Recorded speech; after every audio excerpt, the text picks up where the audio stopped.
गुरुजी सदा सहाय। ॐ नमः शिवाय। गुरुजी सदा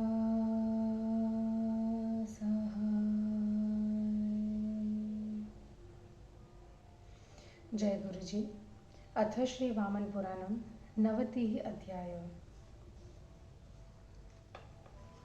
ततः समागच्छति वासुदेवे महीचकम्पे गिरयच्छ्वचेलुः क्षुब्धा समुद्रादिविक्षुरुक्षमण्डलो बभो विपर्यत्सगतिर्महर्षे यज्ञः समागात परमाकुलत्वं न वेप्नि किं मे मधुहा करिष्यति यथा प्रदग्धोऽस्मि महेश्वरेण किं मां न सन्धक्ष्यति वासुदेवः।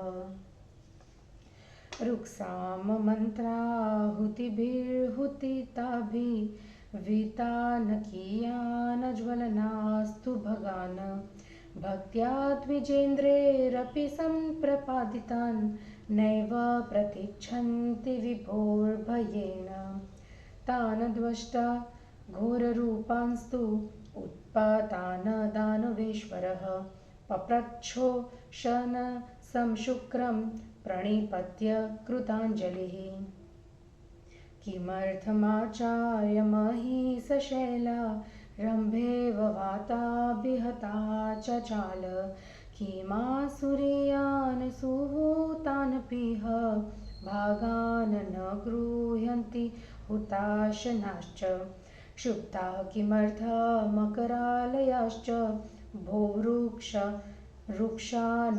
किं प्रचरन्ति पूर्ववत् दिशः किमर्थ तमसा परिप्लुता दोषेण कस्याधवदस्व मे गुरो।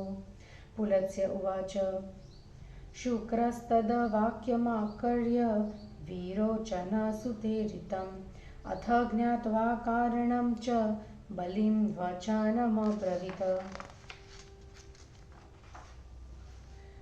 शुक्र उवाच शृणुष्व दैत्येश्वरयेन भागान् नामी प्रतिच्छन्ति हि आसुरीयान् हुताशनमन्त्रहुतानपिह नूनं समागच्छति वासुदेवः तदर्धद्रिविक्षेपमापारयन्ति महीसशैलाचलितादितीश तस्यां चलत्यां मकरालयामि उद्वृत्तवेलादितिजातः।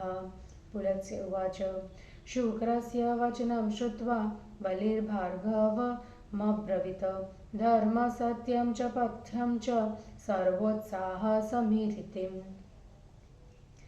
बलिरुवाच आयाते वासुदेवे वद मम भगवान् धर्म कामार्थतत्त्वं किं कार्य किं च देयं मणिकनक मधो भुगजाश्वधिकं वा किं वा वाच्यं मुरारेर्निजहित माधवतद्वित्तं वा प्रयुज्ये तथ्यं पथ्यं प्रियम्भो मम वद शुभदं तत्करिष्ये न चान्यत्।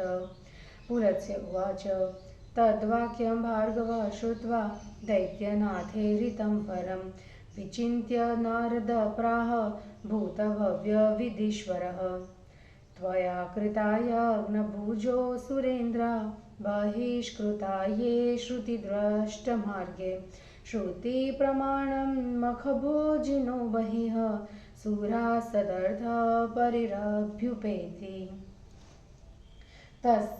तस्याध्वरं दैत्यसमागतस्य कार्य हि किं मां परिपृच्छसे यत् कार्यानदेयं हि विपुतृणाग्रं यदध्वरे भूकनकादिकं वा। वाच्यं तथा साम निरर्थकं विभो कस्ते वरं दातुमलं हि शक्नुयात् यस्योदरे भूर्भुवनाकपाल रसातलेशा निवसन्ति नित्यशः। बलिर्वाच मया न चोक्तं वचनं हि भार्गव न चास्ति मह्यं न च दातुमुत्स्यहे समागतेऽप्यर्थिनीः न वृत्ते जनार्दने लोकपतो कथं तु एवं च श्रूयते श्लोकः सतां कथयतां विभो सत्त्वा वो ब्राह्मणेष्वेव कर्तव्यो भूमिति मच्छता दृश्यते हि तथा तच्च सत्यं ब्राह्मणसत्तम पूर्वाभ्यासेन कर्माणि सम्भवन्ति नृणां स्फुटं वाक्कायमानसानिह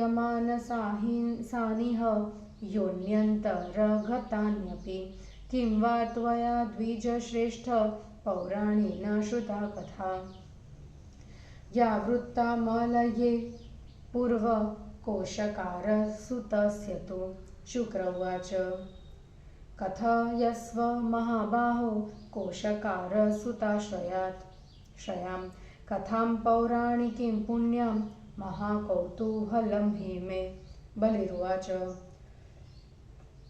शृणुष्व कथयिष्यामि कथामेतां मखान्तरे पूर्वाभ्यासनिबद्धां हि सत्यां भृगुकुलो ह्रद मृदगलस्य मुनेः पुत्रो ज्ञानविज्ञानपारगः कोशकार इति ख्यात आसीद ब्रह्मस्तपोरतः तस्यासीद दयिता साध्वी धर्मिष्ठा नामतः श्रुता सती वात्स्य न सूता धर्मशीला पतिव्रता तस्यामस्य सुतो जातः प्रकृत्या वेजडाकृतः मूकवन्नालपति स न च पश्यति चान्धवत तं जातं ब्राह्मणी पुत्रं जडं मूकं त्वच्चक्षुषशम्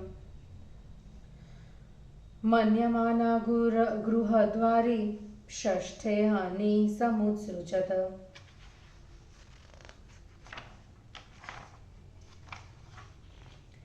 साधिभीता ब्रवीत कोऽसि कूपान्तस्थोद्वधूतस्वरः सोऽप्याह तव पुत्रोऽस्मि निशाकरेति विश्रुतः सा ब्रवीत तनयो मह्यं नाम्ना ख्यातो दिवाकरः निशाकरेति नाम्नाहो न कश्चित् तनयोऽस्मिते स चाह पूर्वचरितं मातुर्निरवशेषतः सा श्रुत्वा तां शिलां सुभ्रुः समुत्क्षिप्यान्तयोक्षिपत सोत्तीर्य कुपाद भगवन् मातुः पादावनन्दत सा स्वानुरूपं तनयं दृष्ट्वा स्वजनमग्रतः ततस्तमादाय सुतं धर्मिष्ठा परिमेत्य च कथयामास तत्सर्वचेष्टितं स्वतुसस्य च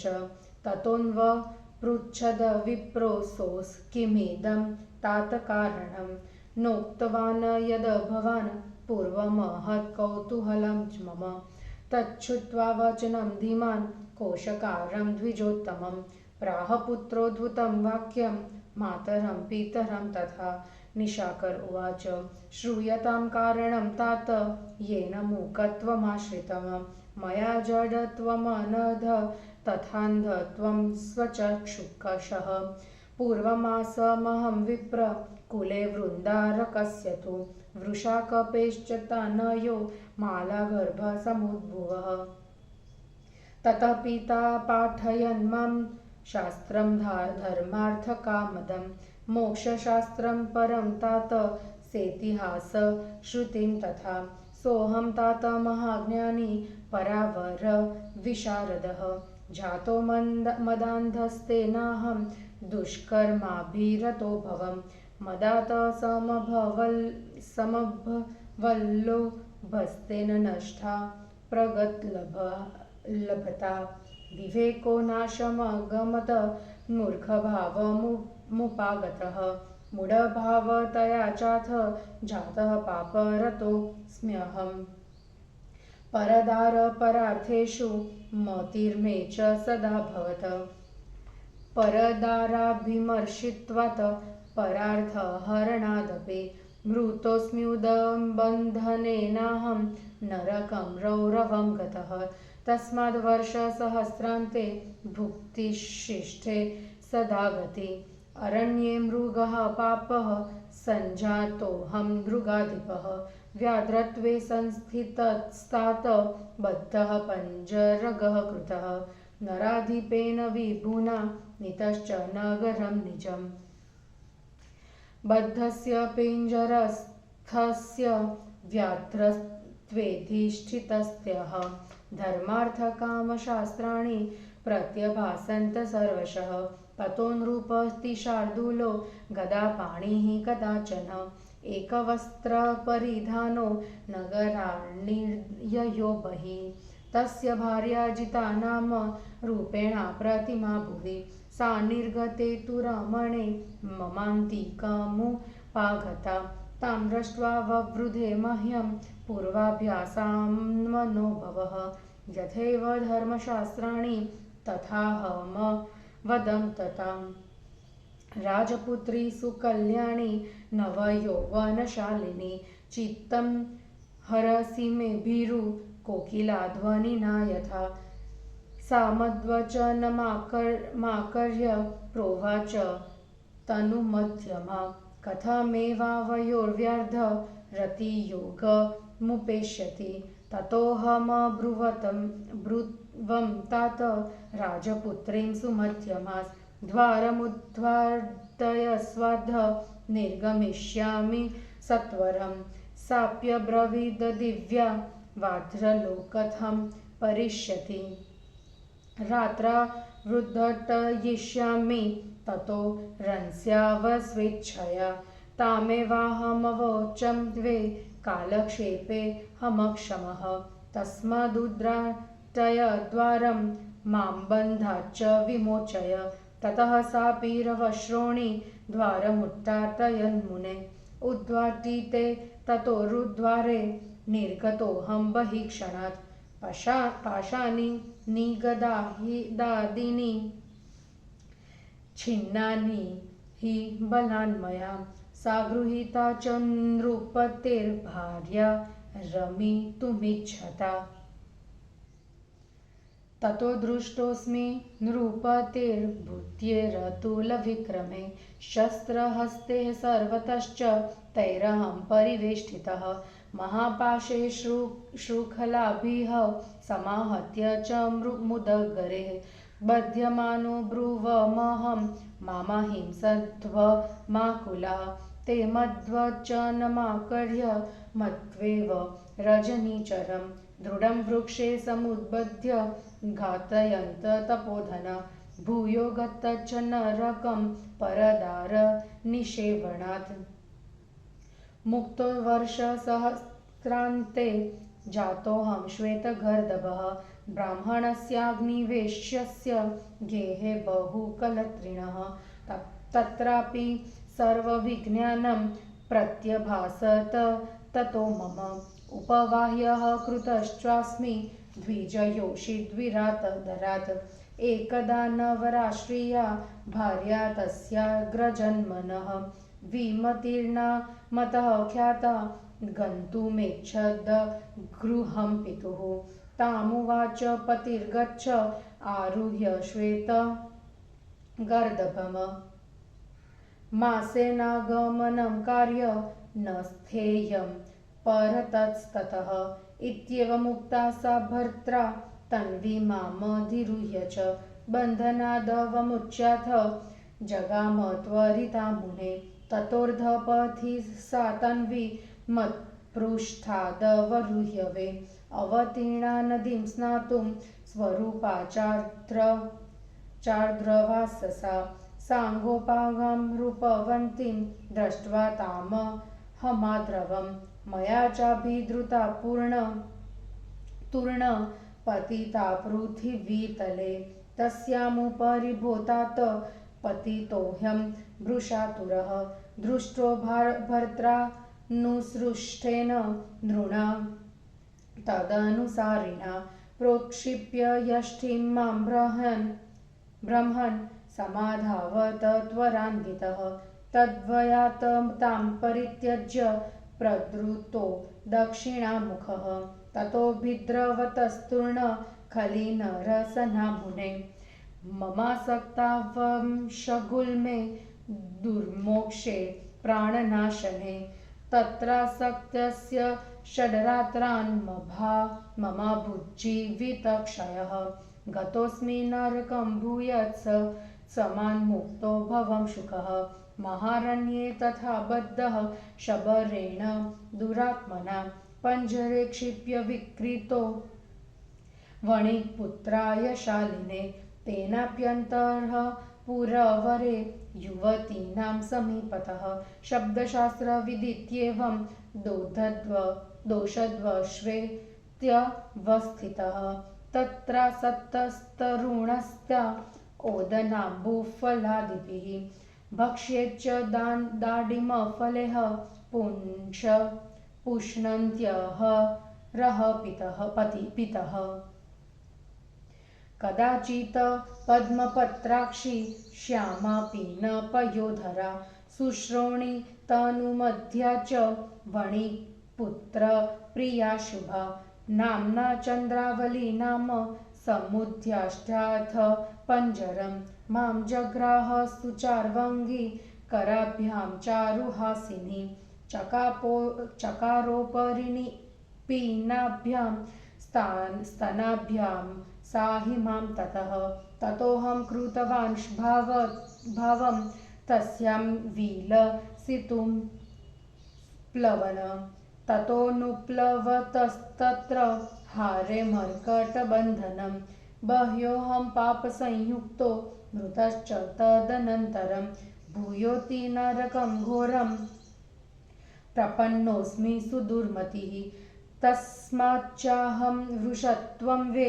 गतश्चाण्डालपक्रणे स चैकदा मां शकटे नियोज्य स्वां विलासिनीं समारोप्य महातेजा गन्तुं कृतमतिर्वनं ततो ग्रतः स चण्डालो गतस्त्वेवास्य पृष्ठतः गायन्ति याति तच्छ्रुत्वा जातोऽहं व्यथितेन्द्रियः पृष्ठतस्तु समालोक्य विपर्यस्तस्तथोप्लुतः पतितो भूमिमगमं तदक्षेक्षणविक्रमात् योक्त्रे सुबद्ध एवास्मि पञ्चत्वमगमं ततः भूयो निमग्नो नरके 10 वर्षशतान्यपि अतस्त्ववगृहे जातस्त्वहं जातिमनुस्मरन् तावन्त्येवाधजन्मानि स्मरामि चानुपूर्वशः पूर्वाभ्यासाच्च शास्त्राणि बन्धनं चागतं मम तदाहं जातविज्ञानो नाचरिष्ये कथंचन पापानि घोररूपाणि मनसा कर्मणा गिरा शुभं व्याप्य वापि स्वाध्यायं शास्त्रजीविका बन्धनं वा वग्धो वापि पूर्वाभ्यासेन जायते जातिं यदा पौर्वी किं तु स्मरते तात मानवः तदा स तैभ्यः पापेभ्यो निवृत्तिं हि करोति भे तस्माद् गमिष्ये शुभवर्धनाय पापक्षयायाथ मुनेरनन्यं भवान् दिवा कीर्तिमीं सुपुत्रं गार्हस्थ्यधर्मे विनियोजस्यव बलिरुवाच इत्येवमुक्त्वा स निशाकरस्तदा प्रणम्य मातापितरो महर्षे जगाम पुण्यं सदनं मुरारेः ख्यातं बदर्याश्रममाधमीयम् एवं पुराभ्यासतर तस्य पूसो भवन्ति दानाध्ययनादिकानि तस्माच्च पूर्वद्विजवर्यवे मया अभ्यस्तमासीन्ननु ते ब्रवीमि। दानं तपोवाद्ययनं महर्षे स्थेयं महापातकमग्निदाहं ज्ञानानि चैवाभ्यसतां हि पूर्व भवन्ति धर्मार्थयशांसि नाथ। पुलत्स्य उवाच इत्येवमुक्त्वा बलवान् स शुक्रं दैत्येश्वरः स्वं गुरुमीशितारं ध्यायंस्तदास्ते मधुकैटभद्रं नारायणं चक्रगदासि पाणिम्। हिंदी अनुवाद। भगवान वामन के आगमन से पृथ्वी की क्षुब्धता, बलि और शुक्र के संवाद प्रसंग में कोशकार की कथा। पुलत्स्य जी बोले, महर्षि, उसके बाद वामन का रूप धारण करने वाले वासुदेव के आने पर पृथ्वी कांपने लगी, पर्वत अपने स्थान से डिग गए, समुद्र में जोर से लहरें उठने लगी और आकाश में तारा समूह की गति अव्यवस्थित हो गई। यज्ञ भी अत्यंत व्याकुल हो गया और सोचने लगा, न जाने मधुसूदन भगवान वासुदेव आकर मेरी क्या गति करेंगे। जैसे महेश्वर ने मुझे दग्ध कर दिया था, क्या वासुदेव भी मुझे वैसे ही दग्ध तो नहीं कर देंगे। अग्नि विष्णु के भय से श्रेष्ठ द्विजों के द्वारा श्रद्धा पूर्वक ऋग्वेद एवं सामवेद के मंत्रों की आहुतियों से हवन किए गए यज्ञीय भागों को ग्रहण नहीं कर रहे थे। उन घोर उत्पातों को देखकर दानवेश्वर बलि ने उष्णा शुक्राचार्य को प्रणाम किया तथा हाथ जोड़कर उनसे पूछा, आचार्य जी, पर्वतों के साथ पृथ्वी वायु के झोंके से केले के वृक्ष के समान क्यों कांप रही है और अग्निदेव भी विधि पूर्वक हवन किए गए आसुरीय भागों को क्यों नहीं स्वीकार कर रहे हैं। समुद्र में भयंकर लहरें क्यों उठ रही है। आकाश में नक्षत्र पहले की भांति क्यों नहीं सुव्यवस्थित रूप से स्थित है और दिशाएं क्यों अंधकार से भर गई है। गुरु, मुझे आप कृपया यह बतलाइए कि किसके अपराध से यह सब हो रहा है। पुलत्स्य जी बोले, विरोचन पुत्र के द्वारा कहे गए उस वाक्य को सुनने के बाद पूछे गए प्रश्न के कारण को जानकर शुक्राचार्य ने कहा, दैत्येश्वर सुनो, निश्चय ही वासुदेव आ रहे हैं, इसीलिए अग्निदेव मंत्र के द्वारा आहुति देने पर भी आसुरीय भागों को नहीं ग्रहण कर रहे हैं। दितिश, उनके चरण रखने के भार को सहन न कर सकने के कारण पर्वत सहित पृथ्वी कांप रही है। द्वितीय, पृथ्वी के कंपन से ये समुद्र आज तट का उल्लंघन कर गए हैं। पुलत्स्य जी बोले, शुक्राचार्य का वचन सुनकर बलि ने उनसे धर्म से युक्त सत्य, कल्याणप्रद और सभी प्रकार के उत्साह से भरा वचन कहा।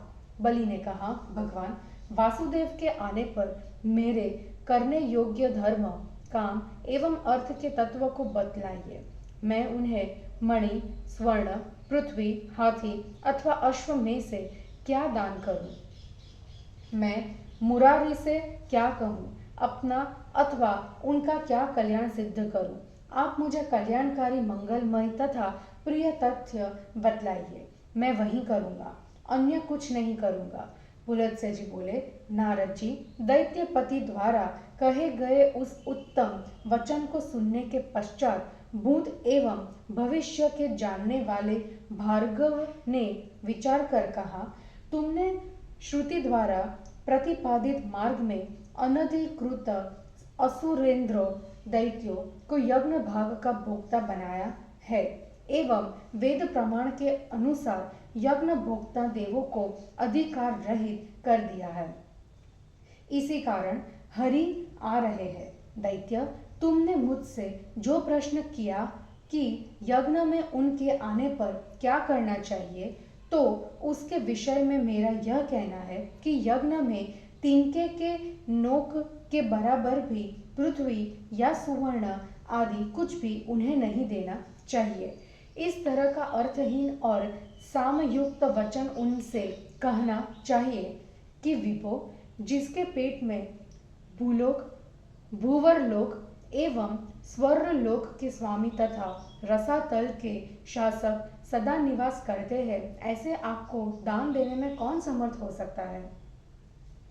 बलि ने कहा, भार्गव, मैंने निम्र कोटि की वृत्ति वाले याचक के आने पर भी यह बात नहीं कही कि मेरे पास कुछ नहीं है और मैं देना नहीं चाहता, तो लोकपति जनार्दन के याचक बनकर आने पर मैं इस प्रकार कैसे कह सकता हूँ? विभो, सज्जनों के द्वारा कही गई इस तरह की पवित्र वाणी सुनी जाती है कि ऐश्वर्य चाहने वाले मनुष्य को ब्राह्मणों के प्रति अच्छे भाव रखने चाहिए। ब्राह्मण श्रेष्ठ, यह सत्य भी मालूम होता है कि वचन, शरीर एवं मन के द्वारा किए गए मनुष्यों के कर्म दूसरी योनियों में भी पहले के अभ्यास से स्पष्ट रूप से प्रकट होते हैं। द्विज श्रेष्ठ, प्राचीन काल में मलय पर्वत पर घटित हुई कोशकार के पुत्र की प्राचीन कथा को क्या आपने नहीं सुना है? शुक्राचार्य ने कहा, महाबाहो, कोशकार की पुत्र संबंधिनी पवित्र प्राचीन कथा को मुझसे कहो, उसे सुनने के लिए मुझे महान कौतूहल हो रहा है। बलि ने कहा, भृगुकुल श्रेष्ठ, पूर्व के अभ्यास से संबंध इस सत्य कथा को मैं यज्ञ में कह रहा हूँ, आप सुने।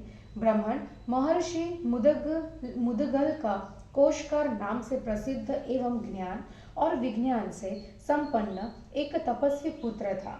उसकी पत्नी का नाम था धर्मिष्ठा। वह वात्स्यायन की कन्या, पतिव्रता, साध्वी, धर्म का आचरण करने वाली तथा पति की सेवा करने में निष्ठा रखने वाली थी। उस स्त्री के गर्भ से एक पुत्र हुआ जो स्वभाव से ही मूढ़ था। वह गूंगे मनुष्य की तरह न बोलता और अंधे की भांति वह देखता भी नहीं था। अपने उस जन्मे हुए पुत्र को मूर्ख, मूंगा और अंधा समझकर ब्राह्मणी ने छठे दिन उसे घर के द्वार पर फेंक दिया। उसके बाद सुरपाक्षी नाम की एक दुराचारिणी एवं नवजात बालकों को चुरा लेने वाली राक्षसी अपने दुबले पतले पुत्र को लेकर वहां आई और अपने पुत्र को वहां छोड़कर उसने ब्राह्मण पुत्र को उठा लिया। उसे लेकर खाने के लिए शालोदर नामक पर्वत पर चली गई। उसके बाद उसे आई हुई जानकर घटोदर नाम के उसके अंधे पति ने पूछा, प्रिय, तुम क्या लाई हो? उसने कहा, राक्षस पते प्रभो, मैं अपने बच्चे को कोशकार मुनि के घर में रखकर उनके पुत्र को लाई हूँ। राक्षस ने कहा, भद्रे, तुमने यह ठीक नहीं किया। वह श्रेष्ठ ब्राह्मण महाज्ञानी तो है, किंतु वह इस कार्य से कुपित होकर तुम्हें शाप दे देगा। सुंदरी, इसलिए शीघ्र इस रौद्र रूप वाले मनुष्य को छोड़कर तुम किसी दूसरे के पुत्र को ले आओ। ऐसा कहने पर वह स्वच्छंद चारिणी डरावनी राक्षसी आकाश में उड़ती हुई शीघ्र वहां चली गई। ब्राह्मण घर के बाहर छोड़ा गया वह राक्षस पुत्र भी मुख में अंगूठा डालकर उच्च स्वर से रोने लगा। उस धर्मिष्ठा ने अधिक समय के बाद रुलाई सुनकर पति से कहा, मुनि श्रेष्ठ, पुत्र को स्वयं देखिए, आपका यह पुत्र शब्द करने लगा। डरकर वह तपस्विनी गृह के भीतर से बाहर निकली। उस श्रेष्ठ ब्राह्मण ने भी उस शिशु को देखा। अपने पुत्र के ही समान रंग और रूप आदि से युक्त उस बालक को देखकर कोशकार मुनि ने हंसकर अपनी पत्नी से कहा, धर्मिष्ठे, इस बालक के अंदर अवश्य कोई भूत प्रवेश कर गया है। हम लोगों को धोखा देने के लिए सुंदर रूप वाला कोई भूत इस स्थान पर विद्यमान है। ऐसा कहकर उस मंत्रवेत्ता ने हाथ में कुशा लेकर मंत्रों के द्वारा भूमि को रेखा से अंकित कर राक्षस पुत्र को बांध दिया। इसी बीच सुरपाक्षी वहां पहुंची और अदृश्य रूप से छिपकर घर से दूसरे स्थित होकर उसने ब्राह्मण के बालक को फेंका। फेंकते ही कोषकार ने अपने उस पुत्र को पकड़ लिया, परंतु वह राक्षसी वहां जाकर अपने पुत्र को नहीं पकड़ सकी। दोनों ओर से हाथ धोकर वह अपने पति के पास गई और अपने पुत्र तथा ब्राह्मण पुत्र दोनों के खोने की घटना कह सुनाई। ब्राह्मण इस प्रकार राक्षसी के चले जाने पर महात्मा ब्राह्मण ने अपनी पत्नी को उस राक्षस पुत्र को दे दिया। पिता ने अपने पुत्र को सवत्सा कपिला गाय के दूध, दही और ईख के रस से पाला पोसा। दोनों ही बालक बढ़कर 7 वर्ष के हो गए। पिता ने उन दोनों का नाम शिनाकर और दिवाकर रखा। राक्षस के बालक का नाम दिवाकीर्ति मतलब दिवाकर और ब्राह्मण के बालक का नाम निशाकीर्ति मतलब निशाकर था। ब्राह्मण ने क्रमशः दोनों का उपनयन संस्कार किया। उपनयन जनेऊ हो जाने पर दिवाकर वेद पाठ करने लगा, किंतु निशाकर जड़ता के कारण वेदाध्ययन नहीं करता था। ऐसा हम लोगों ने सुना है। माता, पिता, भाई, बंधुजन, गुरु और दूसरे मलय के निवासी उसकी निंदा करने लगे। उसके बाद पिता ने कुपित होकर उसे जल रहित कुएं में फेंक दिया और ऊपर से एक बड़ी शिला से ढक दिया। इस प्रकार कुएं में फेंक दिए जाने पर वह बालक बहुत दिनों तक वहां पड़ा रहा। उस कुएं में एक आंवले का छोटा वृक्ष था। उस बालक के लालन पालन के लिए उसमें फल लग गए। भार्गव, उसके बाद 10 वर्ष बीत जाने पर उसकी मां अंधकार भरे तथा पत्थर से ढके हुए उस कुएं के पास गई। उसे कुएं को पर्वत के सदृश शिला से ढके हुए देखकर उसने ऊंचे स्वर से कहा, कुएं के ऊपर इस पत्थर को किसने रखा है? कुएं के अंदर पड़े हुए पुत्र निशाकर ने माता की वाणी सुनकर वहां मेरे पिताजी ने कुएं पर इस शिला को रखा है। इस वाणी को सुनकर वह अत्यंत डर गई और बोली, कुएं के भीतर इस अपूर्व स्वर वाले तुम कौन हो? उसने भी कहा, मैं तुम्हारा पुत्र हूँ, मेरा नाम निशाकर है। उसने कहा, मेरे पुत्र का नाम तो दिवाकर है, निशाकर नाम का मेरा कोई पुत्र नहीं है। उस बालक ने माता से अपनी पहले की घटित सारी घटना कह सुनाई। उसे सुनने के बाद माता ने उस शिला को उठाकर दूसरी ओर फेंक दिया। भगवान, उस बालक ने कुएं से ऊपर आकर माता के चरणों की वंदना की। उसने अपने से उत्पन्न हुए और अपने से मिलते जुलते रूप वाले बालक को सामने देखा। उसके बाद उस बालक को लेकर वह धर्मिष्ठा पति के पास गई और अपने पुत्र के सारे चरित्र को उससे कह सुनाई। उसके बाद उस ब्राह्मण ने पूछा, पुत्र, तुम पहले नहीं बोले, इसका क्या कारण है? मुझे बहुत कुतूहल हो रहा है। उस बात को सुनकर बुद्धिमान पुत्र ने ब्राह्मण श्रेष्ठ कोषकार तथा माता से अद्भुत वचन कहा। निशाकर ने कहा, निष्पाप पिताजी, मेरे द्वारा मुक्ता, जड़ता एवं अपने नेत्रों के अंधत्व ग्रहण करने वाला कारण सुनिए। विप्र, मैं पहले वृंदारक सम्मानित देव वंश में माला के गर्भ से उत्पन्न हुआ वृषाकपिका पुत्र था। तात पिता ने मुझे धर्म, अर्थ और काम की सिद्धि देने वाले शास्त्र तथा इतिहास और वेद सहित मुक्तिदायक दर्शन शास्त्र को पढ़ाया। तात मैं महाज्ञानी एवं लोक ज्ञान और परलोक ज्ञान में कुशल था।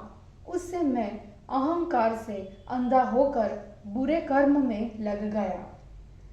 मद से मुझे लोभ हुआ, उससे मेरी वाक्पटुता नष्ट हो गई। विवेक शक्ति के नष्ट हो जाने से मैं विवेकहीन हो गया। मूढ़ता के कारण मैं पापी बन गया। मेरा मन सदा दूसरे की स्त्री एवं धन में आसक्त हो गया।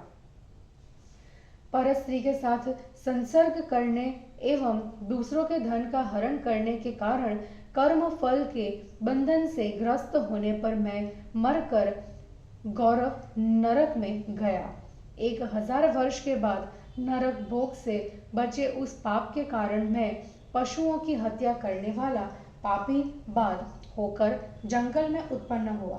तात एक प्रभावशाली राजा ने व्याघ्र योनि में उत्पन्न हुए मुझे को बांधकर पिंजरे में डाल दिया और अपने नगर में ले गया। व्याघ्र की योनि को प्राप्त हुए बंधन से ग्रस्त और पिंजड़े में पड़े हुए मुझे धर्म अर्थ एवं काम से संबंध रखने वाले सभी शास्त्र मन में स्फुरित हो रहे थे। उसके कुछ समय बाद वह श्रेष्ठ राजा हाथ में गदा लिए एक वस्त्र धारण कर नगर से बाहर चला गया। उसकी जीता नाम की भार्या मृत्यु लोक में अनुपम सुंदरी थी। पति के बाहर जाने पर वह मेरे पास आई। उसे देखकर पूर्व अभ्यास के कारण धर्मशास्त्रों के ज्ञान की वृद्धि की तरह मेरे मन में कामना बढ़ने लगी। उसके बाद मैंने उससे कहा, हे नवयौवन शालिनी सुकल्याणी राजपुत्री, तुम मेरा मन उसी प्रकार हरण करती हो जिस प्रकार कोयल अपनी कूक से लोगों को चीतको। उस सुंदरी ने मेरा वचन सुनकर कहा, व्याघ्र, हम दोनों का संभोग कैसे संभव है? तात उसके बाद मैंने उस सुंदरी राजपुत्री से कहा, तुम अभी पिंजड़े का द्वार खोलो, मैं शीघ्र बाहर निकल जाऊंगा। उसने कहा, व्याघ्र, दिन में लोग देखेंगे, रात्रि में खोलूंगी, तब इच्छानुकूल हम दोनों विहार करेंगे। मैंने पुनः उससे कहा, देर करने में मैं असमर्थ हूँ, इसलिए द्वार खोलो और मुझे बंधन से मुक्त करो। उसके बाद उस सुंदरी ने द्वार खोल दिया। द्वार खुलने पर मैं क्षण मात्र में बाहर निकला। मैंने बलपूर्वक बेड़ी आदि बंधनों को तोड़ डाला और उस राजा की पत्नी को रमण करने की कामना से पकड़ लिया। उसके बाद राजा के अतुल पराक्रमी अनुचरों ने मुझे देखा और हाथ में शस्त्र लेकर उन लोगों ने मुझे चारों ओर से घेर लिया। मोटी रस्सियों और जंजीरों से बांधकर उन लोगों ने मुझे मुदगरों से बहुत मारा। मारे जाते समय मैंने उनसे कहा, तुम लोग मुझे मत मारो। तपोधन मेरा वचन सुनकर उन लोगों ने मुझे राक्षस समझा और वृक्ष में कसकर बांधकर मार डाला। परस्त्री सेवन के कारण फिर मैं नरक में गया और हजारों वर्षों के बाद वहां से छुटकारा होने पर मैं सफेद गधे की योनि में जन्मा। उस योनि में मैं अनेक स्त्रियों वाले अग्निवेश्य नाम के ब्राह्मण के घर में रहता था। वहां भी पूर्व जन्म में अर्जित सारे ज्ञानों का आभास मुझे हो रहा था। ब्राह्मण के घर की स्त्रियों ने मुझे प्रेम से सवारी के काम में लगाया। एक समय उस ब्राह्मण की नवराष्ट्र देश की विमति नामक पत्नी अपने पिता के घर जाने के लिए उत्सुक हुई। उसके पति ने उससे कहा, इस सफेद गधे पर सवार होकर चली जाओ और 1 महीने के भीतर चली आना, उसके अधिक समय तक न रहना। मुझे पति के इस प्रकार कहने पर वह सुंदरी मेरे बंधन खोल तत्काल मेरे ऊपर सवार हुई और चल पड़ी। उसके बाद आधे मार्ग में वह सुंदरी मेरी पीठ से उतरकर नदी में नहाने के लिए उतरी। भीगे वस्त्र होने से उसका अंग स्पष्ट दिखाई पड़ा। उस सर्वांग सुंदरी को देखकर मैं उसकी ओर झपटा। मेरे झपटने पर वह तत्काल पृथ्वी पर गिर पड़े। तात मैं अत्यंत आतुर होकर उसके ऊपर गिर गया। ब्राह्मण स्वामी के आदेश से उस स्त्री के पीछे पीछे आने वाले अनुचर ने मुझे देख लिया और डंडा उठाकर वह वेग से मेरी ओर दौड़ पड़ा। उसके आतंक से उस स्त्री को छोड़कर मैं उसी समय दक्षिण दिशा की ओर भागा। मुने बहुत शीघ्रता से दौड़ते हुए मेरी लगाम की रस्सी प्राणघातिनी बांस की विकट झाड़ी में फंस गई। वहां फंसा हुआ मैं 6 रात के बाद मर गया। उसके बाद मुझे फिर नरक में जाना पड़ा। वहां से छुटकारा पाने के बाद मैं शुक पक्षी की योनि में उत्पन्न हुआ। उस योनि में विशाल वन में दुष्टात्मा शबर ने मुझे बांध लिया। पिंजड़े में रखकर उसने मुझे एक गृहस्थ वणिक पुत्र के हाथ बेच दिया। उसने भी उत्तम महल में युवतियों के पास मुझे संपूर्ण शास्त्र का जानने वाला तथा दोषों को दूर करने वाला समझकर रख लिया। पिताजी वहां रहते समय वे युवतियां प्रतिदिन मुझे भात, जल, अनार के फल तथा अन्य भक्ष्य पदार्थ खिलाकर पालने लगी। एक समय वणिक पुत्र की कमल दल के समान नेत्रों वाली श्यामा, विशाल स्तनों तथा सुंदर जंघाओं एवं सूक्ष्म कटी वाली कल्याणी चंद्रावली नाम की प्रिया ने पिंजड़े को खोला। मधुर मुस्कान वाली सुंदरी ने मुझे दोनों हाथों में पकड़ लिया और अपने दोनों स्तनों पर रख लिया। उसके बाद मैंने चंद्रावली के साथ विहार करने का आशय प्रकट किया। तब पाप में आसक्त होकर घूमता हुआ मैं उसके हाथ में बंदर के बंधन की भांति बनकर मर गया। मैं पुनः अत्यंत पापमय बुद्धि होने के कारण भयंकर नरक में पड़ गया। उसके बाद मैं बैल होकर चांडाल के घर में पहुंचा। उसने एक दिन मुझे गाड़ी में जोतकर उस गाड़ी पर अपनी स्त्री को चढ़ाया। इस प्रकार वन में जाने की इच्छा से वह महातेजस्वी चांडाल आगे चला और उसके पीछे वह गाती हुई चली। उसका गान सुनकर मेरी इंद्रियां विकल हो उठी। मैंने पीछे घूमकर देखा और कूदा तथा उलट गया। क्षण मात्र के विपरीत गति के कारण मैं भूमि पर गिर पड़ा और रस्सी में अत्यंत बंध जाने से मृत्यु को प्राप्त हो गया। मैं फिर 1000 वर्ष तक नरक में पड़ा रहा। वहां से अपने पूर्व जन्म का स्मरण करता हुआ मैं आपसे गृह में उत्पन्न हुआ। मैं आज उन्हीं जन्मों का क्रमशः स्मरण कर रहा हूँ। पूर्व अभ्यास से मुझे शास्त्रों का ज्ञान तथा बंधन मिला है।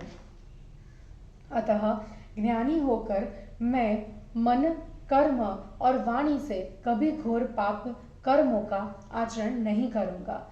मंगल, अमंगल, स्वाध्याय, शास्त्र, जीविका, बंधन या वध पूर्व अभ्यास वश ही होते हैं।